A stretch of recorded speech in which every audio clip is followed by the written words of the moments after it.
Today we are going to study about basophil. आज हम basophil के बारे में पढ़ेंगे। Basophil W blood cell, white blood cells है, ल्यूकोसाइट्स भी इसको बोलते हैं। इसके अलावा ये ग्रैन्युलोसाइट है। इसका जो डायमीटर होता है वो 10 to 14 माइक्रोमीटर डायमीटर का होता है। इसका जो न्यूक्लियस होता है, boundary is not clearly defined.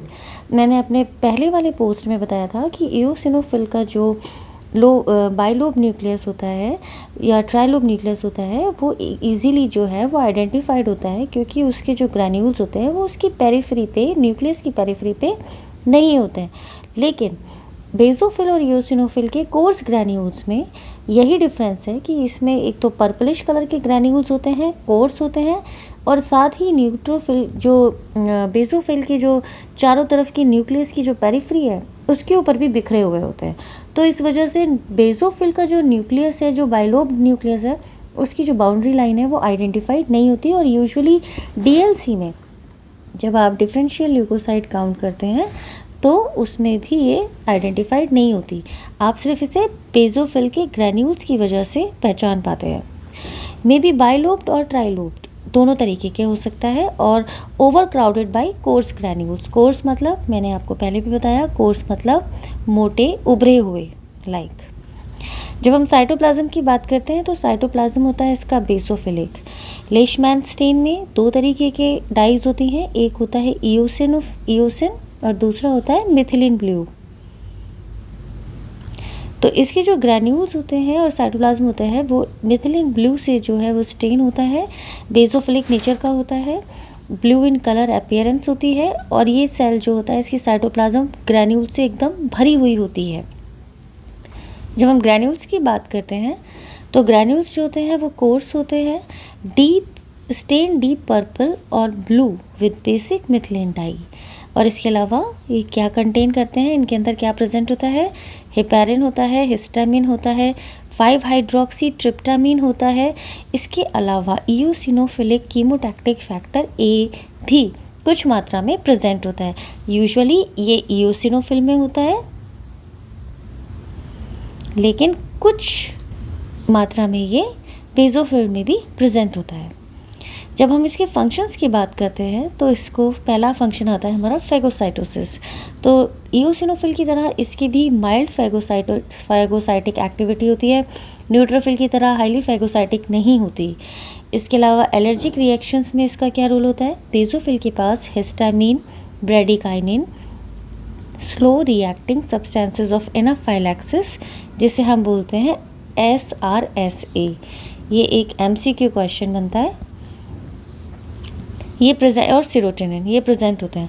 तो बेसोफिल में हिस्टामिन, ब्रेडिकाइनिन, SRSA और सीरोटिनिन प्रेजेंट होते हैं, जो कि लोकल वेस्कुलर और टिश्यू रिएक्शंस करते हैं, जिसकी वजह से ये बहुत सारी जो एलर्जिक रिएक्शंस होती हैं, एलर्जिक इन्फेक्शंस होते हैं, उससे बॉडी की सुरक्षा करने में काम करते हैं, यानी कॉज मैनी एलर्जिक मैनिफेस्टेशंस।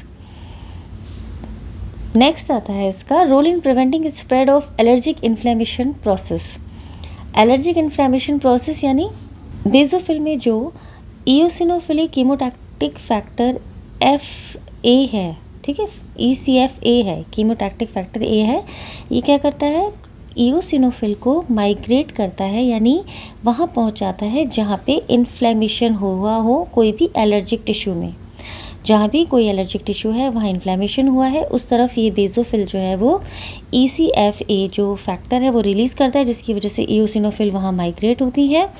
इसकी वजह से इओसिनोफिल फैगोसाइटोस यानी फैगोसाइट करती है, डिस्ट्रॉय करती है एंटीजन एंटीबॉडी कॉम्प्लेक्स को, और लोकल इन्फ्लेमेटरी प्रोसेस को रोकने से बढ़ने से रोकने का काम करती हैं।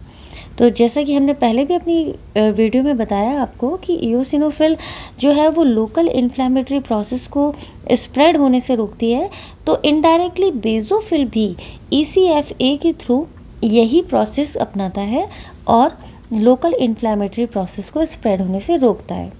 जब हम बात करते हैं कि इसके अंदर थर्ड इम्पॉर्टेंट इसका जो फंक्शन होता है वो रोल ऑफ हेपेरिन होता है, क्योंकि इसके अंदर हेपेरिन प्रेजेंट है। हेपेरिन एक नेचुरल एंटीकोगुलेंट है।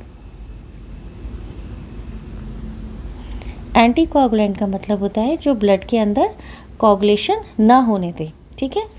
तो role of heparin, prevent clotting of blood. Prevent मतलब रोकता है ब्लड की क्लॉटिंग को। एक्टिवेट करता है एंजाइम्स लाइपोप्रोटीन लाइपेज।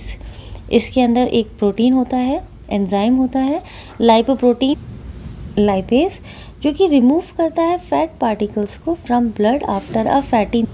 यानी बेसोफिल में मिलने वाला हेपेरिन एक तो ब्लड क्लॉटिंग को रोकता है, दूसरा लाइपोप्रोटीन लाइपेज एंजाइम को एक्टिवेट करता है, जिसका इम्पॉर्टेंट काम होता है कि फैटी मील के बाद फैट पार्टिकल्स को ब्लड से रिमूव करना। ये बड़ा ही इम्पॉर्टेंट क्वेश्चन है और बहुत सारी जगह इस चीज़ के बारे में बहुत डिस्क्रिप्शन नहीं है, but this is really important कि हेपेरिन का सेकेंड इनडायरेक्ट इफेक्ट क्या होता है। Variation in count. जब हम काउंट के बारे में बात करते हैं तो वेरिएशन मतलब इंक्रीज एंड डिक्रीज। बेसोफिल का काउंट जब इंक्रीज होता है मोर देन 100 पर माइक्रोलीटर ऑफ ब्लड, तो उस कंडीशन को बोलते हैं बेसोफिलिया। और ये बहुत सारे कारणों की वजह से हो सकता है। किस कारण से बेसोफिल इंक्रीज होती है? कोई भी वायरल इन्फेक्शन हो, like influenza, viral infection, small pox, chicken pox, कोई भी एलर्जिक डिसीज़, क्रोनिक माइलॉइड ल्यूकेमियाज, इसमें भी कोई भी कंडीशन में बेसोफिल का काउंट जो है वो इंक्रीज़ हो जाता है। क्रोनिक का मतलब धीरे, माइलॉइड मतलब बोन मैरो में जो हमारी हीमोपोएटिक सेल स्टेम सीरीज बनती है वो, और ल्यूकीमिया मतलब इंक्रीज इन WBC काउंट, यानी धीमे से बोन मैरो में बढ़ने वाले WBCs। इसके अलावा जब हम बेसोपिनिया की बात करते हैं तो मतलब बेसोफिल का काउंट डिक्रीज़ होना। यूजुअली DLC में इसका काउंट 1% और लेस देन 1% होता है, ओके। लेकिन इससे भी कम होने पर का जो मेन कारण है वो क्या हो सकते हैं? कोई भी पर्सन जो कि कॉर्टिकोस्टेरॉइड थेरेपी पे हो, या कोई ड्रग इंड्यूस रिएक्शन हो जाए, या कोई एक्यूट पायोजेनिक यानी पस फॉर्मिंग इन्फेक्शन हो जाए, उस कंडीशन में बेसोफिल का जो काउंट है वो डिक्रीज़ हो जाएगा। सो आई होप कि वाइवा वॉइस से रिलेटेड और MCQ से रिलेटेड ये इम्पॉर्टेंट क्वेश्चंस जो है वो आप समझ पाए होंगे। सो बेसोफिल का जो इम्पॉर्टेंट स्ट्रक्चर है वो उसका आइडेंटिफिकेशन है। बेसोफिल का इम्पॉर्टेंट स्ट्रक्चर जो है वो उसका न्यूक्लियस और उसके कोर्स ग्रैन्यूल्स हैं। इसका DLC काउंट 0 से 1% होता है, इसलिए DLC के टाइम पे ये बहुत कम मिलती है। इसको आइडेंटिफाई करने के ये फीचर्स बहुत ही इंपॉर्टेंट है। अगर आप प्रैक्टिकल बिहेव पे जाते हैं तो ये आइडेंटिफिकेशन फीचर्स बहुत हेल्प करेंगे आपको आइडेंटिफाई करने में।